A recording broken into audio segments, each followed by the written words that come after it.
Welcome to this Padel. Today we have an unexpected guest, super interesting as usual, and I think you're gonna really enjoy talking to Roy Tabet. Welcome.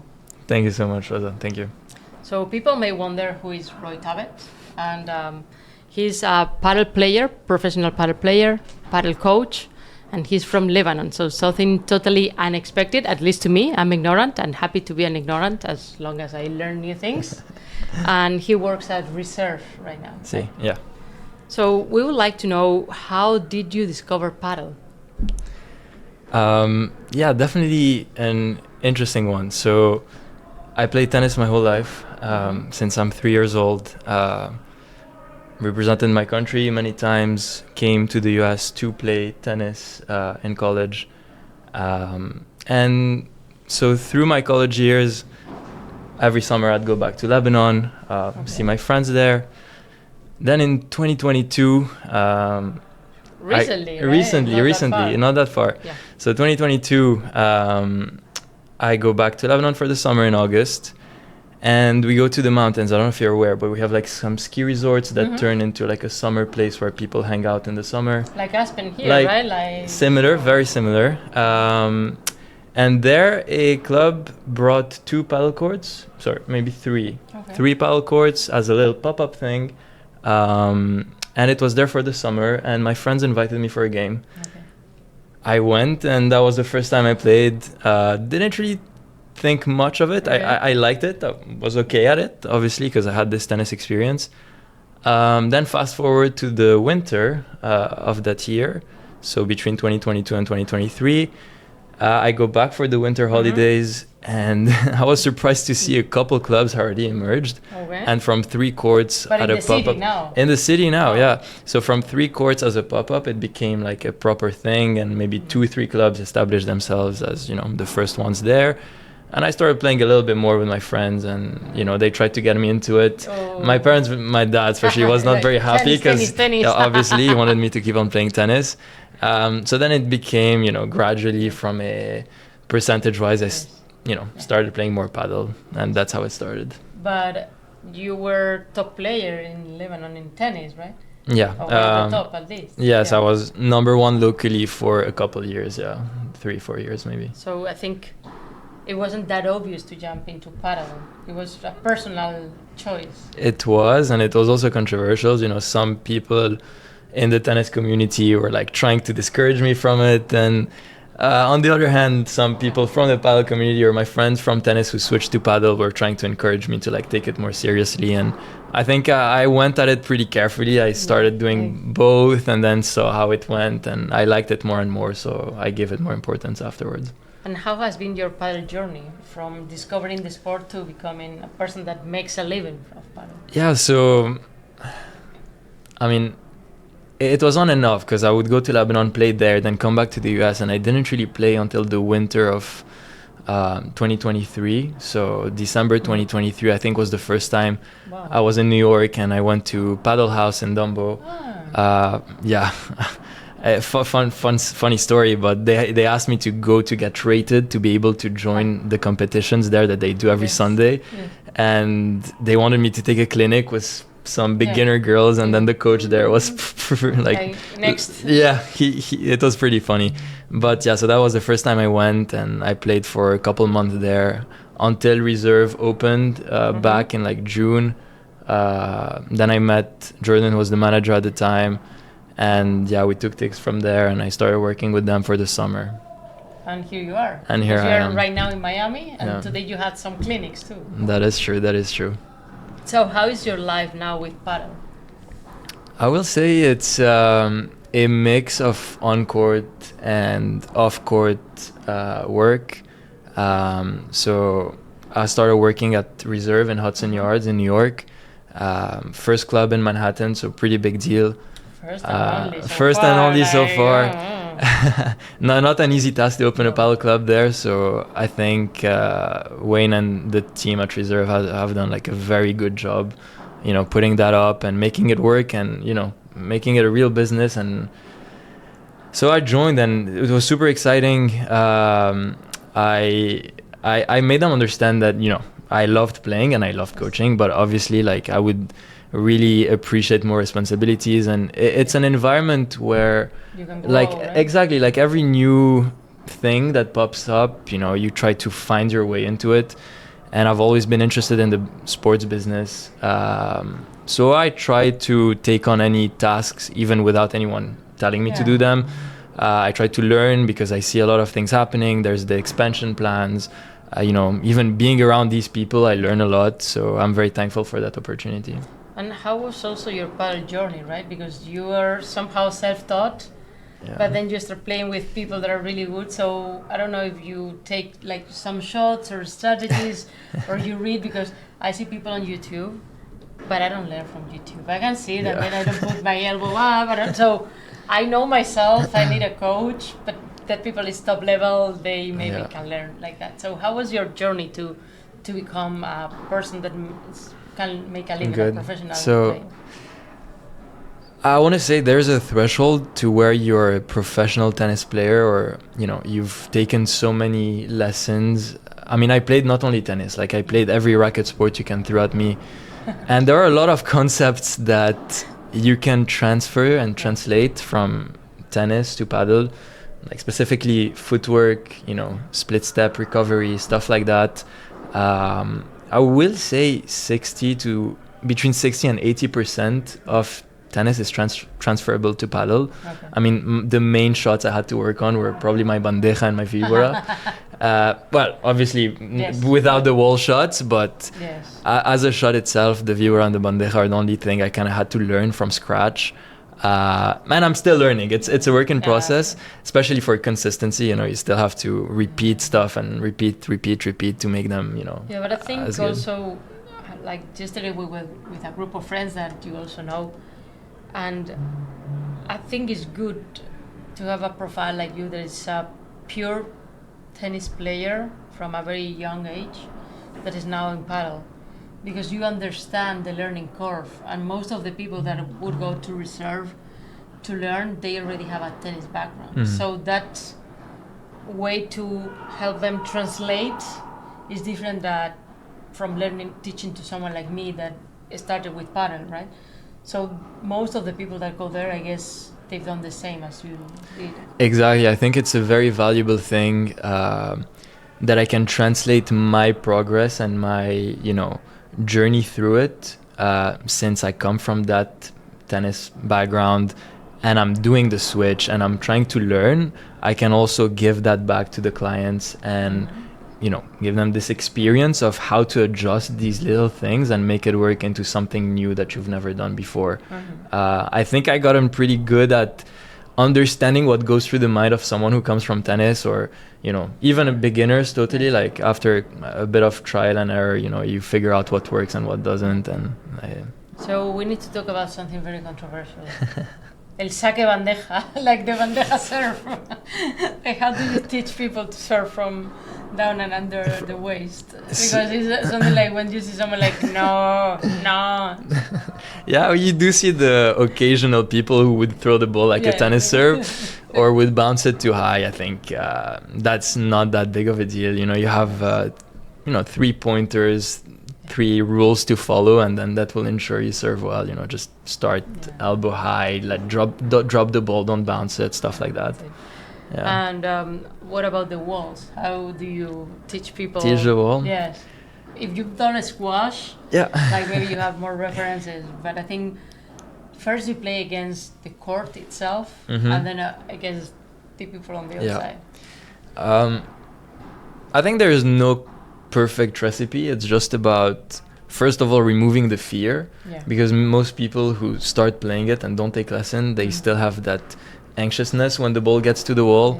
So I like to go step by step and try to remove the fear aspect. So I go super easy with simple scenarios, same shot over and over, and then they understand that, it's not that hard, and then you start feeling a bit harder, a bit different.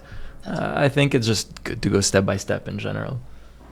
And when you talk to your friends, like in college, that were on your college team and all that, I'm sure they were against your transition into paddle, but maybe some of them, they are now into paddle too, right? So how do they feel about this movement now? It's funny you say that, because two of my good friends on the tennis team at Columbia, they actually one of them was in Miami like a couple of weeks ago, and I got him to try paddle for the first time, and his last words were, "Oh, I think I like this. I think I'm gonna try more." So I'm trying to get them into playing, and I think like one more member. one more member, right? I think anyone who tries this sport sees why it's so popular now and why it's booming. I think I'm lucky, and the people in Padel now in the US are lucky to be a part of this, movement. There's a lot of value in a racket sport that also mixes as a social,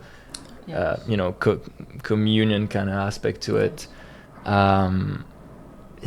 I could talk about this forever. No, I love it. Yeah. And also, you've played tennis, yes, but sometimes you play like doubles. In Padel, it's always doubles. Mm-hmm. So it's another factor that is out of your control. Like, it's always a cooperative game, and also finding the right partner. How do you handle that? Yeah. So far I haven't really found a partner myself. So that's already something. That's a challenge. That's a challenge. Also you. They always cheat on me. And I think with Miradil, it feels like I didn't have the conversation. But it's also the beauty of it, because the beauty? No. It's the beauty that you always have to rely on someone else, and if you lose a match, it's always 51% the fault of your partner. Totally. No, but to bring to that point, it's a healthier game in terms of it's less toxic. So whether you win or lose a match, you can never really beat yourself down, because there's always the partner aspect of it. And again, same thing, there is less comparison one-on-one individually, which tennis is super toxic because you're always competing against one other individual. In doubles, it's the only exception, but again, in doubles tennis, it's maybe 5% of it. It's mostly singles. And even to learn and to go through coaches and to have sparring partners, everyone is so competitive. I can tell you, like, I can't even remember how many times I wanted to practice with someone, but they would refuse because there is this fear of competing against one another. Or you don't find this in Padel. Actually, the opposite. I think from my experience, most people want to help each other, especially tennis players. Like, we're all here, we're trying to learn, and we're trying to learn together. And there isn't this toxicity that you find in other racket sports. Yeah, I do agree. And also, there's something from an amateur point of view that I think is super interesting, and is there could be two good players and two, let's say, mediocre, and they all have fun. Like, you can enjoy a game even if all the people are not at the same level. And I think in tennis that's not possible. Impossible. Like, when it's not unbalanced, it's like a disaster for Impossible. both. I was talking about it actually with Juan, Jose Carlos. Yes, Jose Carlos. So I was talking about this with JC, and I mean, he pointed out like a great point. We were playing a game, so me and a client against him and a client, and we were just talking about how having this much fun, like we had a lot of fun during that game, and we were talking about how impossible it would be to enjoy this kind of match in tennis, because the level would be too different between one side and the other. Here, like, you can go hard on the amateur, and like he can return some shots and you can have fun, and like, Yes, I think as the court is small, it's also engaged that even if you are far from getting there, you feel like you can do it, because not that far. You don't feel like the disaster itself. Then you realize, but at some point, you don't feel like that. And there's something that I always like to ask about, and is Padel in the US, because I think right now it's a trend, and it's a very interesting trend. But also, people here are like open to try new things. Like, they were doing like throwing axes, or like the escape rooms, the paintball. Pickleball. That's a game, yes, not a sport. We know it. But what I mean is how to keep the people that get into Padel engaged.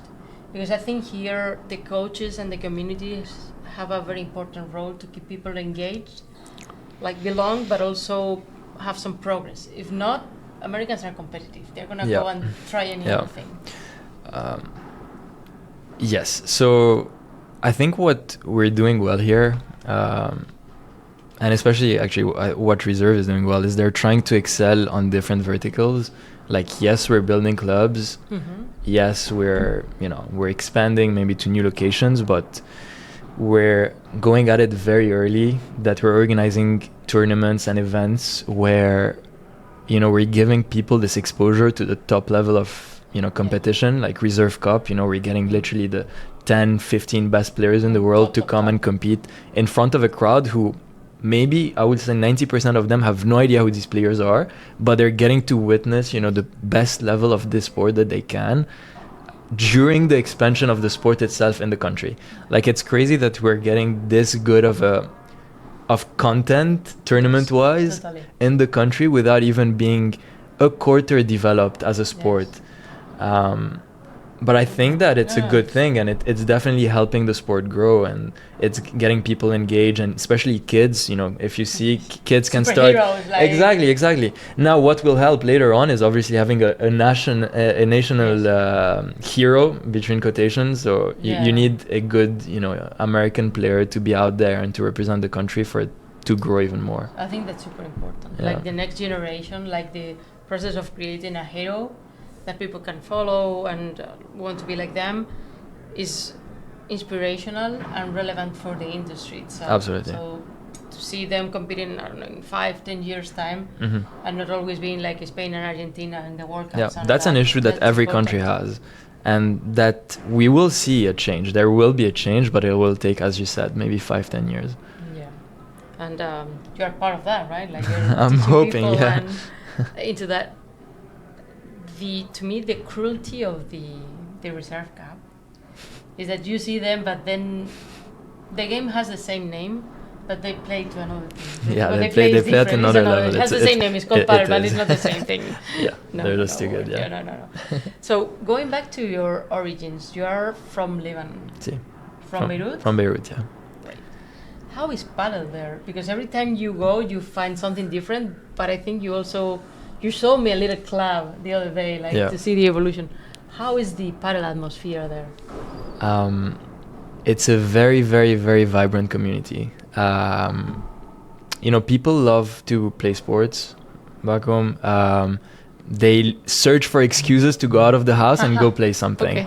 And Padel is the perfect excuse to do this because it combines, as we know, this social aspect to the fact of exercising, and now what the clubs back home are doing also very well, or they're also getting these other events going. They are building outdoor gyms with the club, so people can go and do many things in one location. They also bring the cafe aspect to it, and I think in this day and age, having a third space, which is a space out of work and home you can go to and hang out, is becoming a trend. And I can't see a better way to do this than through sports and sports facilities that also play music and serve you a good cafe, then you're like, oh, that's perfect. I'm staying healthy, I'm seeing my friends, I have a good community, and it's a good work-life balance. And to come back to the point of the sport in Lebanon, it has grown a lot.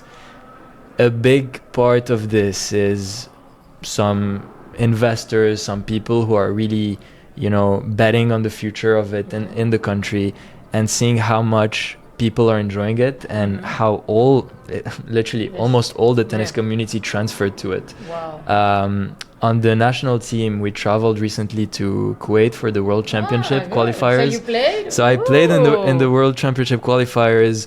That was such a privilege to compete in that. By the way, huge thank to the Lebanese Padel Federation to make that happen. I know they helped a lot behind the scenes to let us travel there and give us this experience.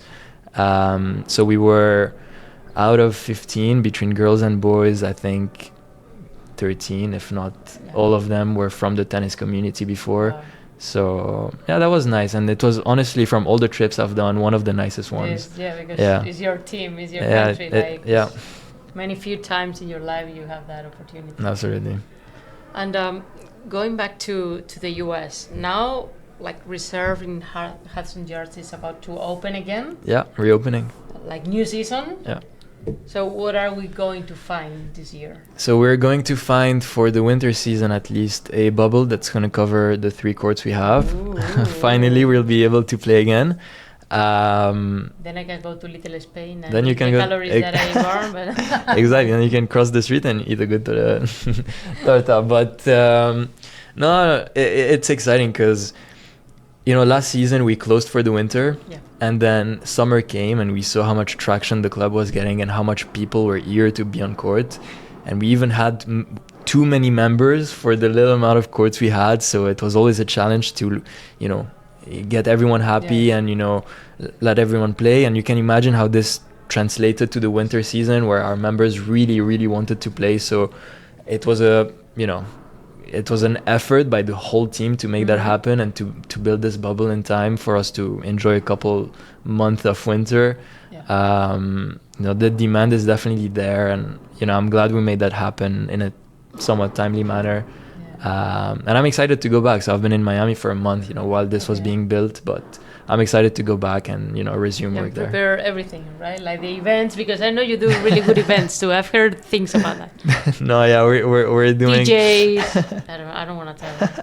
So yeah, we are organizing. We do have a members reopening party that I think they're looking Oh. forward to. So So you're gonna be very busy as soon as you get there. absolutely, And I guess the members are like also waiting for you. they are. They're waiting for all of us. I mean, the whole team I think is gonna go back up for the reopening, and it's an exciting moment for us all. And I think we're all looking forward to a great that's season where I ahead. met Jose Carlos for the first time. Yeah, in yeah. New York. Then I think he'll be back too. Yeah. I don't know if he likes that weather, but I don't know if anyone really likes that weather. At least not us used to better weather, It's totally For we're me, Canadians at the end of the day. yeah, I mean, you have to go through it. New York is definitely worth it. You have to. There are some sacrifices, weather is But one it's a of them, great but city, yeah. it's a great city. It's a great community, and I think all the members will be So happy that you are you're also open. competing, like at least the USPA tournaments in the US. I mean, not all Yeah. the circuit, but you like to. I love to compete, and I would love to compete more, but it's tough to prioritize, between Yes. work and before I had school. So now I'm hoping that this season and coming into the summer, I'll get the chance to travel a bit more and compete, because that's what I love to do. That's what I've been doing since I'm maybe 13 years old. I don't see myself stopping. How old are you now? I'm 23. Okay, super young. Yeah, So kind we're of. still. with the Oh yeah, I'm passion to still eager. I'm compete. still eager. Yeah. Here in Miami, like I've already played a couple tournaments here and there. At Ultra, and Yeah. I was looking into competing at Padel also. I know they have those weekend leagues. Mhm. We also organize some, but we're gonna organize actually more of them in New York when I'm Mhm. back. So yeah, looking forward to that. Yeah, you can take ideas of what's working in Miami and then take it to New York. I'm taking my notes. Yeah. Yeah, because Miami now is like the place where the trends are set. Like Padel, Pura is. Vida, like Yeah. everything goes from Miami. It is, I have to They say- make croquetas and right It's my first trip to Miami, and I've been impressed actually with how established already Padel is here. Yeah, it's crazy. I loved seeing how many people already played at a good level here, which New York is lacking a bit, but it's Yeah. getting there. I mean, one of the barrier for that is that it's still a bit expensive to play. So people who already have their tennis memberships in some clubs are still playing tennis because having 2 memberships is too much or something like that. But I'm assuming that once there's going to be more supply for courts in the city, I mean, prices maybe will drop a bit, but I don't. We cannot tell, but we soon cannot there's tell. gonna be something There, else. yeah, there's probably going to be something else. But all the ingredients are here to make it that the sport will be very popular, I think, in New York and in the rest of the United States, that's for sure. So before you leave, because those are like your last days in Miami, very busy, I would like to ask you 2 things. One was your favorite shot. Has to be my smash. Your smash? Yeah. But what? The flat smash? The by 3 smash?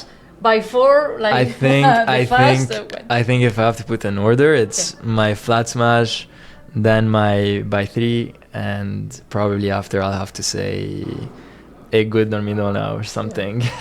So we have something in common. We hate the corners, right? You know what? I hated them at first, and now it's more like a love-hate. Like I now love. the wall is my girlfriend. Yeah. I still struggle with them. It's for sure one of the aspects I struggled the most with, and the one I tried to work the most on. But every time I do get a corner shot, there's still this excitement that, oh, I want to see if this one I got it right. Right? And this is the beauty of learning paddle too, is it's a new challenge. It's something new that you have to learn, and it's something unique. Like, unless you've played squash, you've never experienced having a wall around you. Or platform tennis. I know people play platform tennis here too. But that's definitely the new thing that I had to learn, and it's the thing that got me addicted to it, because you always want to, you want to improve whatever thing you try. So that's the thing that got me hooked. And but you had the volley machine for that. I did have the volley machine. Do they have that in New York too? We do have this in New York too. That's good, because you can do a lot of volley does a great job at putting their machines, I think, in clubs. I don't know what their business model is, but I'd love to talk to them more about it. I think it's a great product, and I've seen the couple updates they've done, and this is a great machine to exercise. Yes. I met them during Racket X last year. Yeah. And talking to the founders, they told me that they did it for platform tennis. Okay. That's why I remember about the machine. Yeah. And then they found another niche that it was paddle, and it works too. Yeah, works perfectly. And now it's growing a lot, and platform tennis is well established, but just winter and just in the racket club. So for them, it was like, oh, there's a new place where we can do it, and they're developing it a lot. I like them a lot. Yeah. And my second question is your favorite paddle player and favorite paddle partner, because maybe it's not the same person. Like, you can like LeBron or I don't know. Favorite paddle player, tough. I mean, you cannot but love Tapia. I mean, the guy is pure talent. I don't know, maybe the player I relate with the most might be Galan, actually. I try to emulate his game, or actually any of the top 10 players' game would be good enough, but he's someone I somehow... So you're a backhand player? Yes, he's someone I simulate a bit more with, Okay. And your partner to play? Maybe Jose Carlos, because he's a lefty. And yeah, that would be great. I'd love to play with him. I'm sure I'll have more success than before. But I have to say, back home, I have one partner who, I've played a lot of tournaments with. His name is Ralph. He knows who he is. I've played with him a lot. In the US, I'm still trying to find a partner. I think I enjoy any partner I'm playing with. I think the community here is great. Anytime I join a tournament, you meet someone else. Always. The fact that I don't have a partner means that I'm meeting more people. I don't know if you met him, but Matt Hansen is in New York, is a guy I love partnering up with. The guy, is a good friend on and off the court. I'm looking forward to meet new people, actually. Yeah. So thank you. Hope to see you in New York. Hope to see you too. You're more than welcome. Go, more than welcome. Thank you so much, Rosa. Thank you. Pleasure.